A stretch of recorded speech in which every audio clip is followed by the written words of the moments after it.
Welcome, everyone.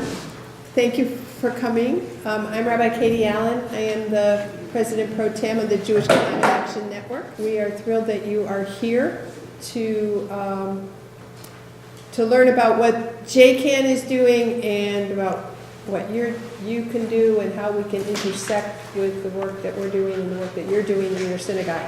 So I want to welcome other members of the people who are active in Jewish Climate Action Network, and we will each introduce ourselves to you.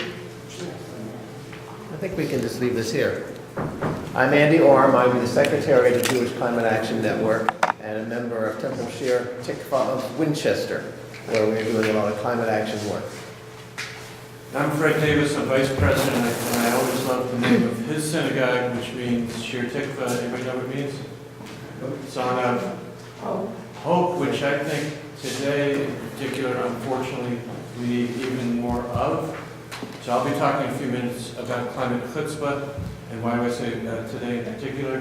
It's not, anybody know, it's not because there's a Jewish thing on the Jewish calendar thing, it's because what just happened in the Senate late Friday night, when everybody should have gone out to the Shabbat. Okay, anyway. And I'm Thea Eberall, database management and graphics and interfaith work. Thanks, everyone. So we would like to know who's here. So if you would just tell us your name, what congregation you're with, if you're on a green team or social action committee, if you know whether or not your congregation has committed to the JCAN benchmarking program or not. So if you would be willing to, you want to start? Oh, yes. Hi, my name is Lisa from New Hampshire, so Temple Israel Forces of New Hampshire. I'm a religious school teacher. I do a big unit on the environment around after Hanukkah, like between Hanukkah and tutor spots. So I'm always looking to add and change. And I really like how that unit is turning out. It's a little too difficult for the kids.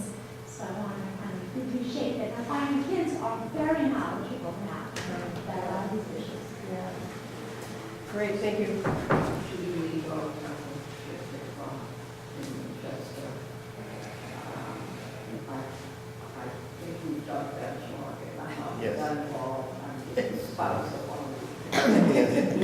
We'll hear more about Temple and Tikva in Winchester in a little bit. Yeah. John Brown. I am just new to the area and I just joined Temple Isaiah, but I don't know anything about what's happening there. Okay, thank you. From Temple Manual. So, Leslie Baskin, I'm Frank Baskin, I'm chair of the Social Action Committee, Temple Manual, involved, there are members of Temple Manual. I haven't heard of the benchmark, I'm not familiar with it. We have a lot of social action activities at Temple Manual for a small temple, but climate action hasn't been one of the things that we've been involved in. It's a lot of local stuff. Okay, great. Thank you. Yeah. I'm Jackson Gilman. Went to the same college as Fred, studying ecology, and I guess my temple is Earth. Okay.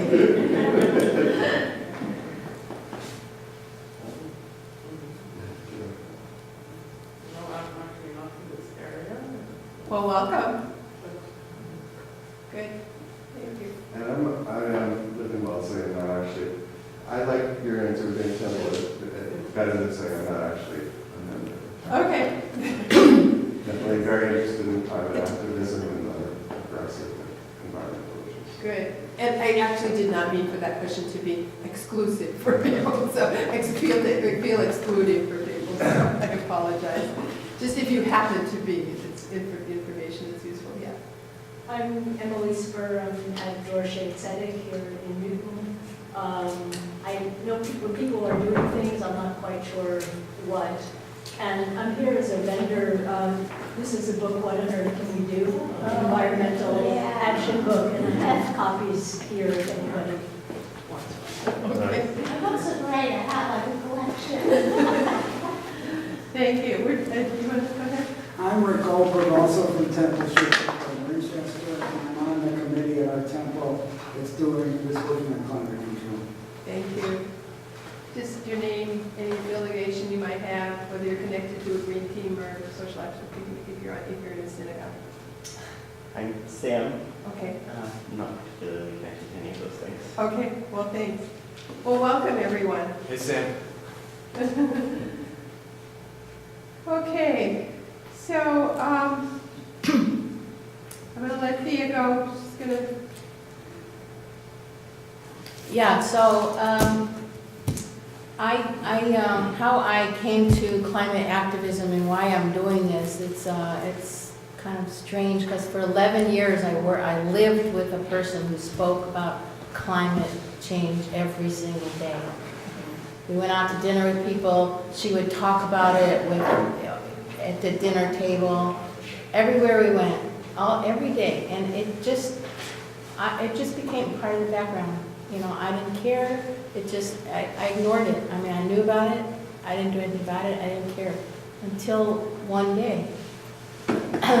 I decided to write a book about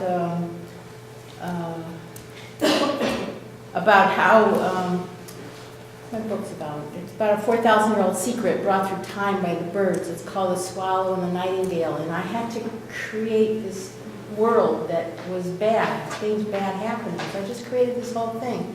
And then one day, I was at my sister's for Thanksgiving, and I was telling her about the book I was writing, and how these swallows were dying, and then I had to make up all this story about it. And she said, well, you don't have to make it up. It's real. I said, what do you mean? She said, bad things are happening already. And she showed me the chart, the Keeling curve of how the carbon dioxide is going up and how it correlates with the temperature going up. And at that moment, I got it. I got it, that there's something going on and that it's going to affect me and it's going to affect my grandchildren, it's going to affect everybody, and that I had to do something about it. So I went home and I rewrote the whole novel, and I added today's climate change as a background there, and I published the book, and I joined JCAN. And she lived happily ever after. Yeah. So the story that I want to tell is about why having to do with why JCAN exists. So I was wanting to do some kind of environmental climate action. I've always felt a strong connection to the earth. I had the privilege of growing up in a rural area and being able to be outdoors and getting sort of the healing energy of the earth in my life when times were difficult as a kid in a way that stayed with me. And I started my career as a science teacher and just all these connections. So I kind of dabbled here and there, but it just constantly felt like, but it's so much a part of who I am as a Jew. It's part of my Jewish identity and what's important to me in my Jewish tradition and faith and practice. And I want to do this Jewishly, and there wasn't a place to do this work in a Jewish way. And so a couple of times over the years, I just tried to get people together, you know, who I knew cared and were Jewish. And the first time I did that, nothing really came of it. And then I met somebody through 350 Mass who was also Jewish and interested. And so 4 years ago, I had a table here at Limud for my little congregation where I lead services outdoors all the time. So for those of you who are the temple, or if it's a temple, you know, you're welcome to come and join us. And what we did was we just kind of, we had some information about you want to be a climate activist in a Jewish way or something. We got a list of people, and it was enough people, we brought together enough people to actually get JCAN started. So every year it feels like Limud is an important time for JCAN because it was here at Limud that we got started 4 years ago. And so the idea that we need to be Jewish climate activists. We might be climate activists, but we also need to be Jewish climate activists. It's not just a technology question, it's a moral question, it's a question, it's an existential question. And these are questions that we can find meaning in response to in Jewish tradition. And so that's that's kind of why and how Jewish Climate Action Network came to be. Where we ended up going, the trajectory of our path has been a combination of where can we find Jews. Well, we know there are Jews in all kinds of places, but we've focused some of our work specifically on synagogues because that's just been the easiest way to start. But we're also, by our presence in public spaces, just giving a name for people who may not have any connection to organized Judaism. So everyone here at some point in this past 4 years has become connected to JCAN and has made important contributions. So at this point, I'm going to let Fred introduce our most recent campaign, and I think, Fred, you'll speak to the 2 years that came before this, right? And I think also it's important just to think about it in terms of work not in synagogues, but work that we can do as individuals as well. Okay, thanks, Rabbi. So I'm going to pass this around. We're climate activists, so if you might also be one, please feel free to put your name down and be connected with the network. So Let me interject. We have 2 mailing lists. One has maybe 2 things a month, 2 emails a month. The other one is a discussion list, has maybe 8 to 10 things a month. You will not be overloaded. Please sign up. You have a choice as to which list you can sign up for. So how many people would say yes to this question? Not true. You're here, so it means yes. Okay. So how many people feel like they're engaged in some constructive way to deal with this concern? Also not a trick question. Okay. To the extent there's a difference between the question and the answer, there tends to be anxiety at the least. And how many people would say that they know a lot about climate?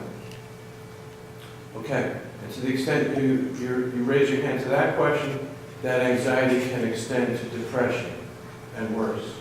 So activism is a good thing because we get things done and we move in the right direction. It's also a good thing because it tends to help us get from the terror and the horror to a place of hope. Remember Shir Tikva. Okay? So you are about to see the world premiere of what we're calling the Climate Chutzpah Challenge. Okay? It goes very quickly. It takes 2 minutes and 20 seconds or so. And so if you're ready, and I'll just let it go. It's quiet. There's no music with it. So, but you do have to pay attention. There will be, I'll talk about it a little bit more afterwards, but then it will also be looping in our booth today. So if you miss a slide, you want to see it again, come by the booth.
Congratulations, you passed the challenge.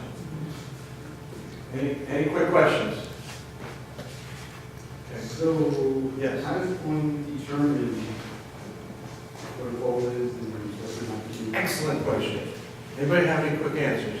No. Can you repeat the question? The question was, how does one determine the goals?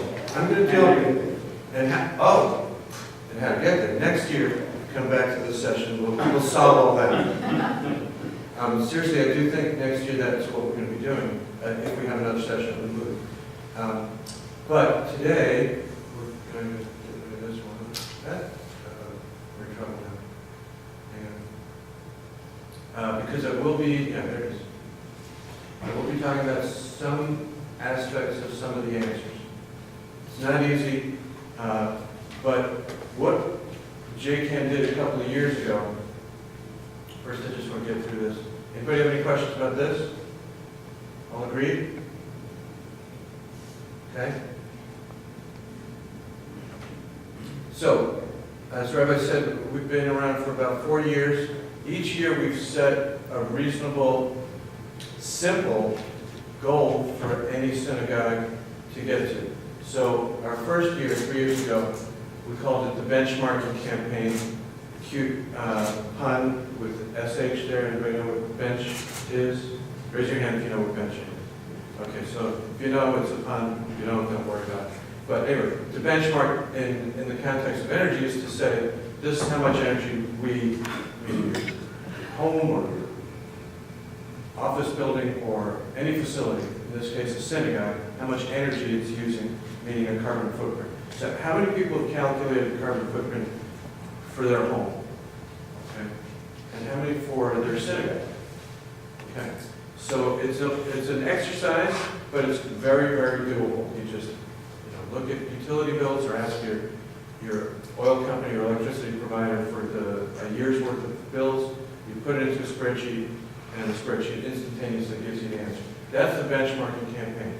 So we recommend any synagogue sign up for that. Last year our theme was tech study. Again, a pun. Everybody know what the pun might be?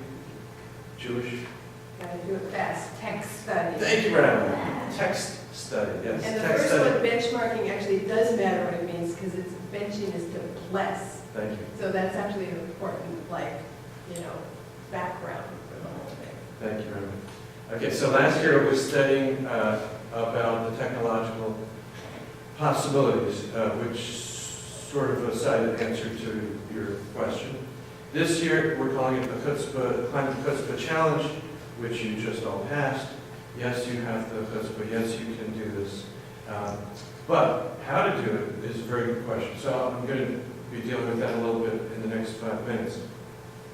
I do offer this in an extended version. We do offer this in an extended version that we call the Climate Goals Workshop. Climate Goals Workshop. So if anybody wants me to come to the synagogue and talk with the team, I'm glad to do that. If the team is 2 people, that's fine too. Start where we start. So these are the first 3 synagogues involved in the benchmarking campaign. Andy's, mine, and one other. And that's one way to look at it. This is an example of the bottom line of a benchmark. You end up with the number of kBtu per square feet, or how many tons or pounds of carbon per year. There's a few different synagogues with their benchmarks, a whole bunch of numbers. These are the number of synagogues. The number of synagogues involved has grown substantially. We're now to 36 or so in this area. And of them, 4 of them are actively pursuing this next goal of setting a climate goal. Here's a picture of some of those 36. So as I said, that's what we're doing. Okay, so a context here, for those who are new to this area, meaning Massachusetts, how many know which state in the country is #1 in energy efficiency? Yes. How many others know? Yes. Anybody want to take a guess? I just gave the answer, right. It's Massachusetts, right. So congratulations, Massachusetts, right? 7 years running. Massachusetts is #1 in the country in energy efficiency. It's an annual ranking put out by ACEEE. Which is what? American Council for an Energy Efficient Economy. So the point of this slide is that if we're in this state and we're going to meet these goals, that means every facility, every aspect of our life is going to be very different in a couple of decades. So how do you set climate goals? Well, you start with a blank sheet. The blank sheet looks like this. It has 4 blanks on it. 1, 2, 3, 4. Then you start filling it in. Okay? This is how it starts. And I would suggest you start at the bottom left. Okay? Because that's your ultimate goal. The choices tend to be 80% reduction, and we go from where we are down to here, or what's better than 80%? 100%. 100%. Is there any number better than 100%? Yeah. Right. Well, how could that happen? Feedback. What's that? Feedback into the grid. Feedback into the grid. Produce more than consume. Produce more energy than consumed by renewables, that is. And that's why my theme, when I try to address these things, is red yellow. Because we're going to produce by using solar energy. That's right, good morning. So the second question is, when do we want that? Well, what does that sound like? When do we want it now? Yes, we all want it now, but we're going to get to it tomorrow, but we've got to work at it. Okay, so this question is how quick? And it's very, very, very, very, very important. So thus, a committee has to sit and deliberate, and it can take a year of deliberating to fill in this chart. The synagogue I think is doing the most with this at the moment says, yes, we're working on this. We expect next year, 2018, to have this chart filled in for our synagogue. Meaning, they're realistic, they're really thinking about it carefully. What about this other line, this, let's call it an intermediate goal.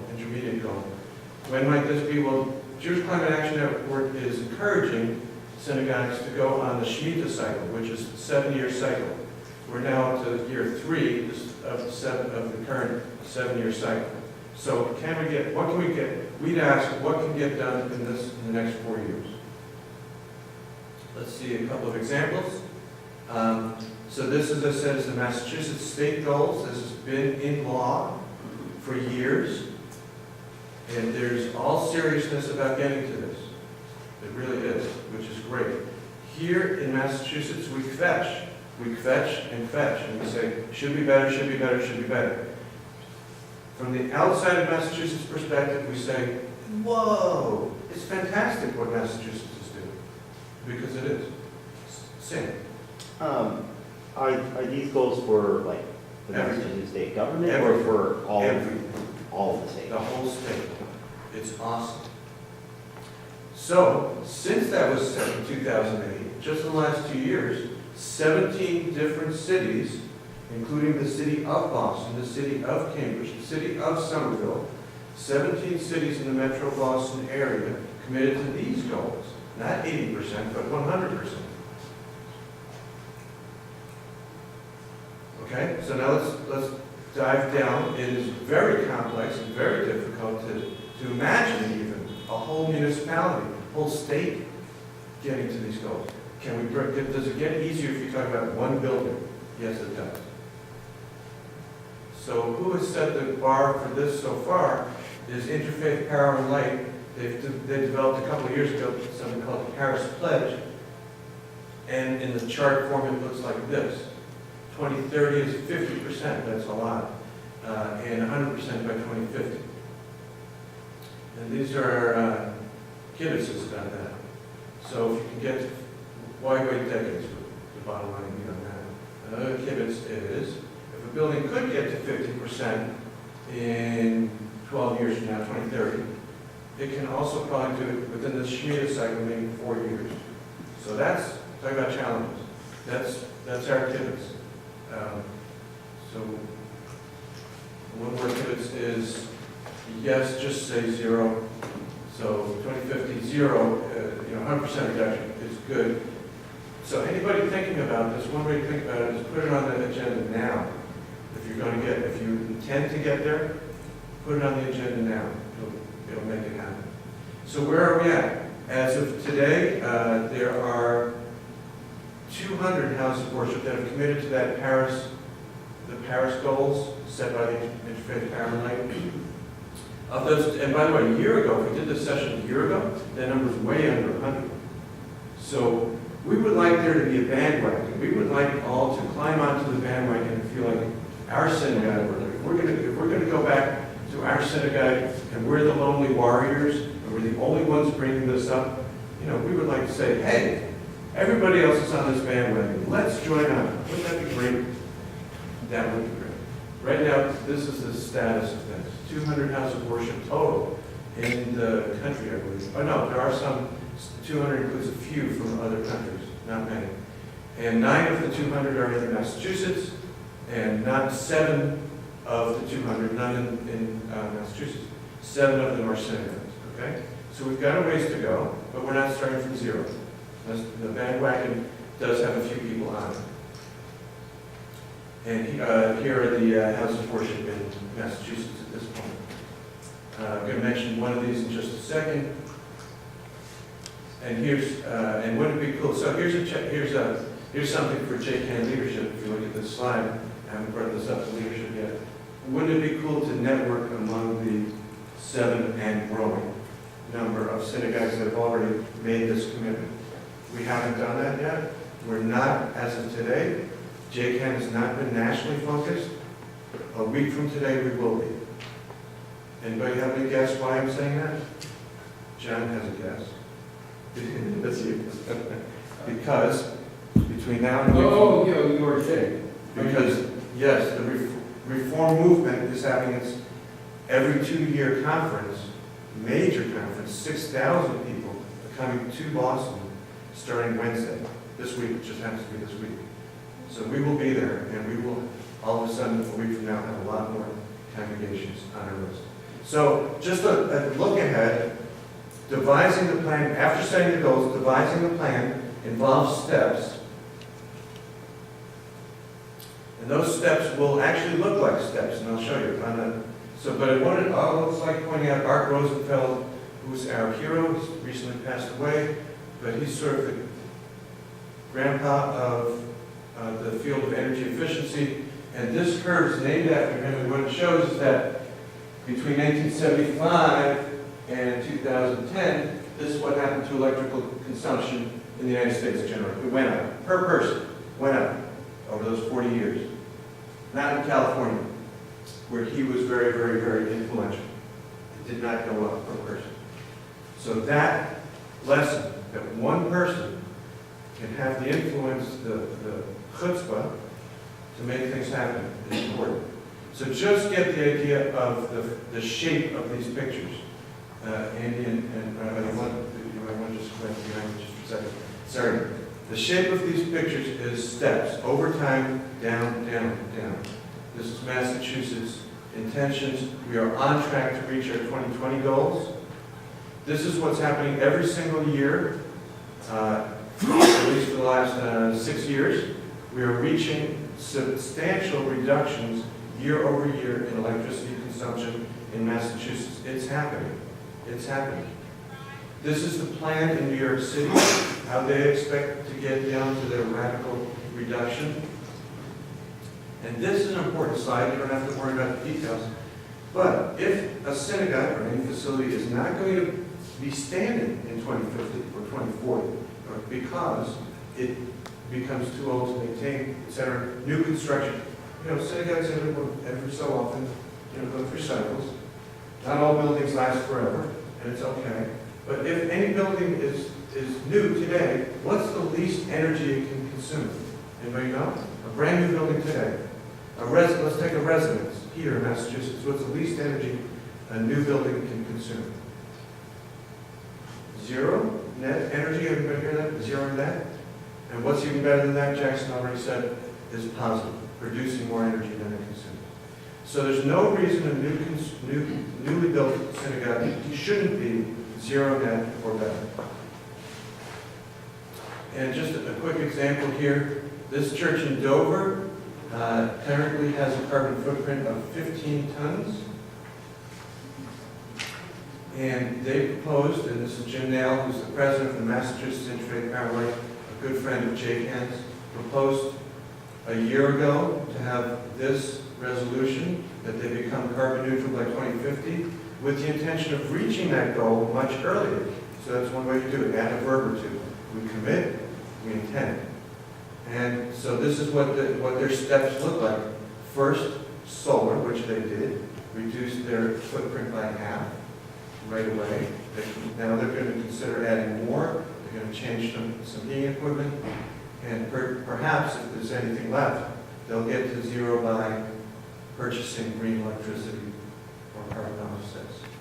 Interfaith Power and Light keeps a database for, you have to submit it, but of all of congregations that achieve these goals, 40% reduction, 30% reduction, 2010. So here's the synagogue, Temple Bethel in Stamford, Connecticut, already achieved 80% carbon reduction with a massive solar installation. And Temple Aliyah, right here in Needham, just a month ago, did their ribbon cutting on their massive solar installation. You have to look at it. It's hard to see, but you see these pictures from a drone. These pictures were taken by a drone because you got to go way in the back and sort of stand on your car to get the view of the panels up at the top left. So the ribbon cutting there, all the kids came out and they had bright yellow shemesh. Who knows what shemesh means? Say loud? Sun. Sun! Yes. And there's the ribbon cutting with Rabbi Carl Perkins and Representative Denise Garland. All right, please get involved. It's a hopeful step to be a climate activist. Thank you, everybody. Thank you, Fred. So, one of the things that's kind of been on my mind as we've been working on this energy reduction program has been the recognition that there are lots of other ways to engage in climate action, and there are lots of other needs that we need to look at if we're really going to sort of holistically take care of the planet. And so I started thinking about the idea in the beginning when we were doing benchmarking. I started thinking about the idea of holistic benchmarking. And so it's sort of been evolving over time. We're now just at this Limud sort of launching our holistic sustainability program. And what we did as we were thinking about this, we started looking at other organizations because they're like, well, do we really need to reinvent the wheel? So there's Interfaith Power and Light, which works with faith communities. There is Green Faith, which is also an interfaith organization, works with faith communities. And then in the Jewish community, there's Chazon, which their focus has primarily been food, but they've also been kind of expanding that a little bit and have had some look at climate change and more about sustainability. So the question was, can we just work with one of these organizations? And so there are definitely good things that they're all offering in terms of engaging with energy reduction, thinking about advocacy, and thinking about maybe your food stream in particular. Chazon is looking at that one because they are a lot about food. But none of them really encompass all of the organization, all of the kinds of factors that we really need to look at. If you look, if you read about what is it that's, what is it that are causing our problems, I mean, the energy is a big one, but there's also the food and the energy that is produced in order to, the kinds of food we eat, and all of that is a big impact. I just read recently that if we stopped cutting down forests and started, planting them instead, that we could essentially do the equivalent of removing all the cars from the planet in terms of the ability of forests to, to both sequester carbon and to give off oxygen. So there are all kinds of other factors that are really important. One article that I was that I was reading was a list of like, these are the 10 or 15 most important things you can do. And the one that was way out here as being the most important was to have one less child, which of course is not something that we like to talk about. But there's also realities that in certain parts of the world, if women are educated, they will have like 4 to 6 fewer children. So, so there are all kinds of factors. This is like super important, and it's something we can get our hands on and do, and we have to do. And there are all kinds of other things that are equally important. So this is the question that we've kind of been exploring and talking about over the past couple of years. Thea has some experience with a particular program that she's going to tell you a little bit about, and then I'll tell you what we're proposing. Yes, in the Unitarian Universalist arena, they have a program called the Green Sanctuary program that there's over 260 UU churches that are doing it, and I led a church in Medfield to do this program, and in the Green Sanctuary program they have 4 different areas. Sustainability is just one. Another one is environmental justice. Third one is worship, and the fourth one is education. And in terms of the sustainability, I did what Fred was talking about, is taking the Interfaith Power and Light spreadsheets and took all of the utility bills and put it all in so we could get a number like that. But I tried hard to activate the rest of the congregation to be involved, and I think that's why the Green Sanctuary program has focus also on worship and on education, so that you're putting all this information in front of everybody else. Otherwise, it's just a few people in the house of worship that are doing all the work, and then they burn out and everything goes on the way it is. So we had to do 12 different projects. We had to define them, whatever we wanted to do, define them, get approval, and then go do them. So I think it really was a very good experience to do that, and I was glad to help develop the holistic program with Rabbi Katie too. So we have a little graphic. I don't have a PowerPoint on this yet, but we're working on it. But anyway, so there's a graphic here which we've identified 10 areas that we're talking about as covering this holistic sustainability program. So one of them is spirituality, and another one is education. So those I kind of see in a way of being the sort of foundational ones, like how often is climate change mentioned in a synagogue? How often is it mentioned in a sermon? My spouse once said that I can find climate change in every single parashah, which, it jumps out at me, and it's there, and you can find it. And I also feel like, well, it's not something that you have to have a whole sermon about, but it can be, how do you bring it to being part of the conversation in a community of any kind, so that it's just something that is on the table and is part of whatever is being talked about. And so there are holidays that do just lend themselves very easily. Hanukkah, the oil that lasted for 8 days.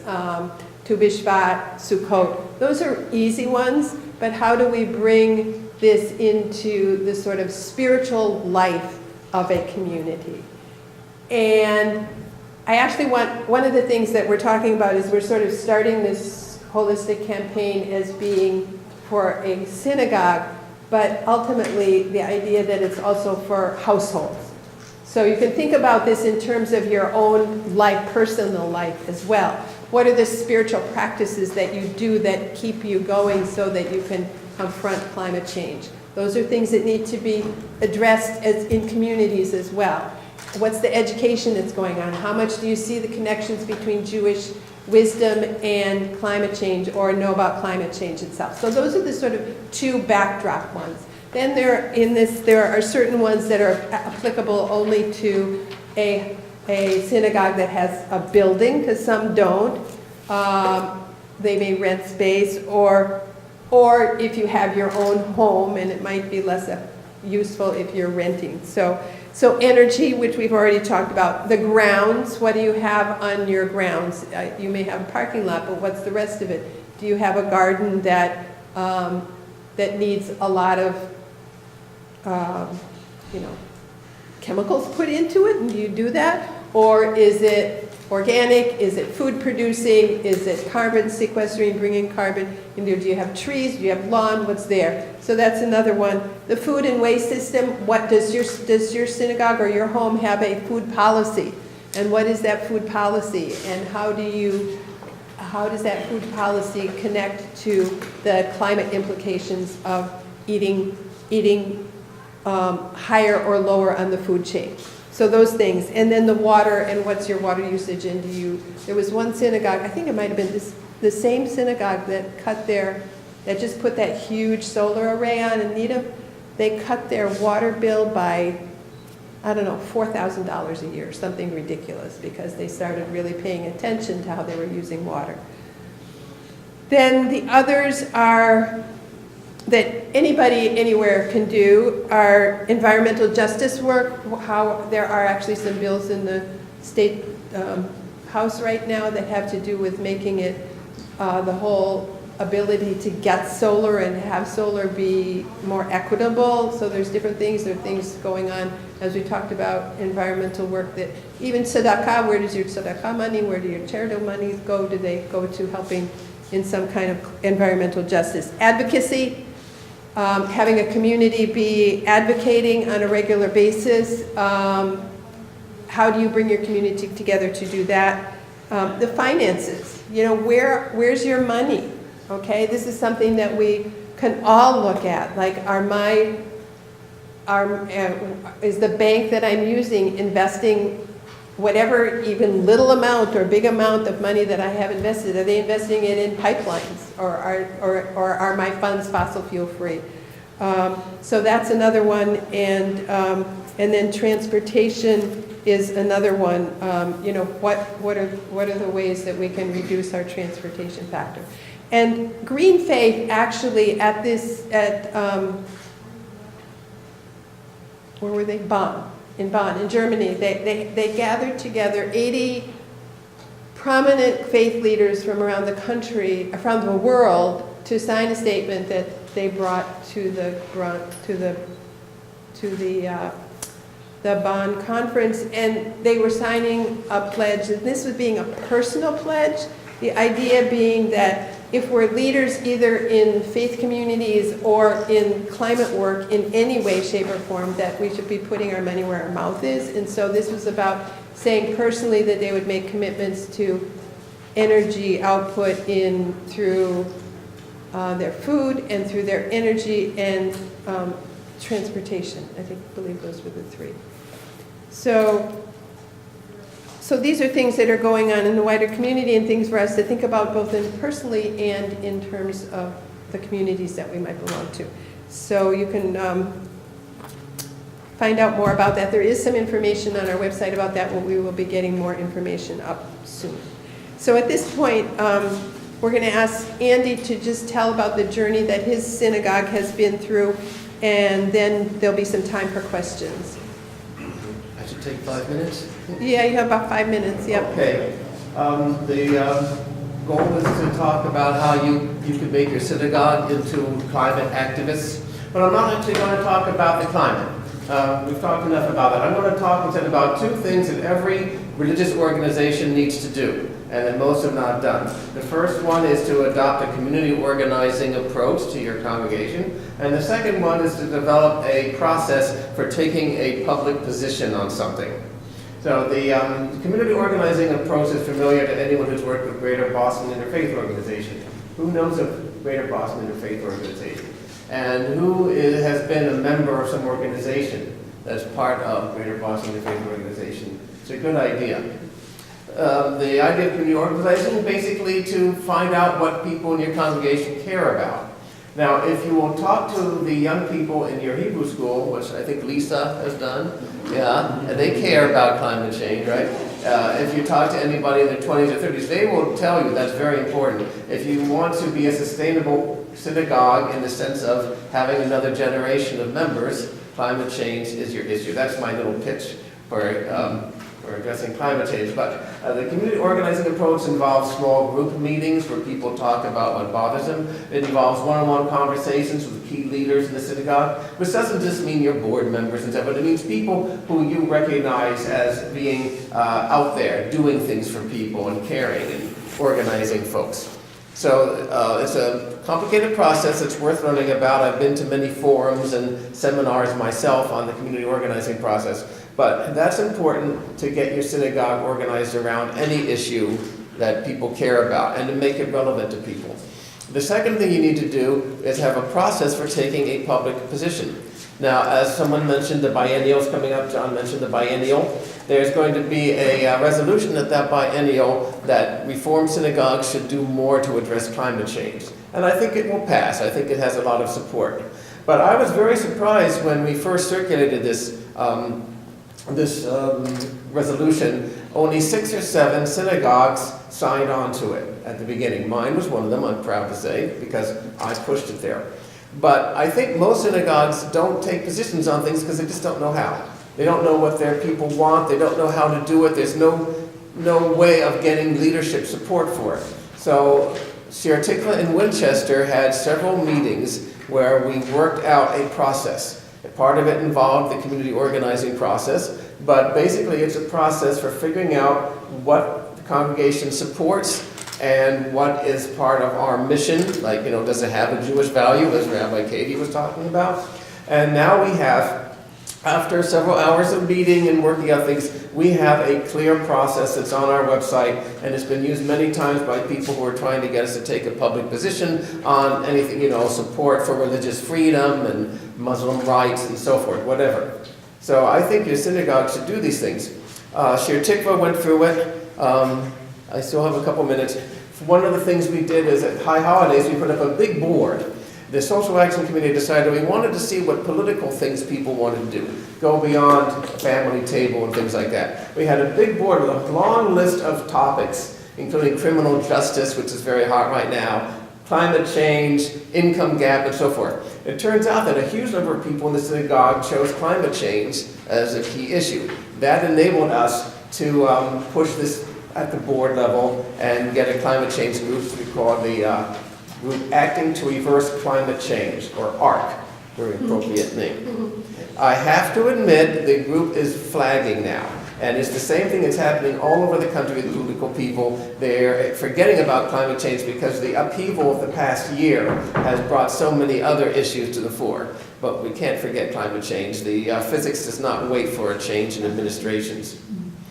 But Shir Tikva has had some very strong programs, and we did do our benchmarking.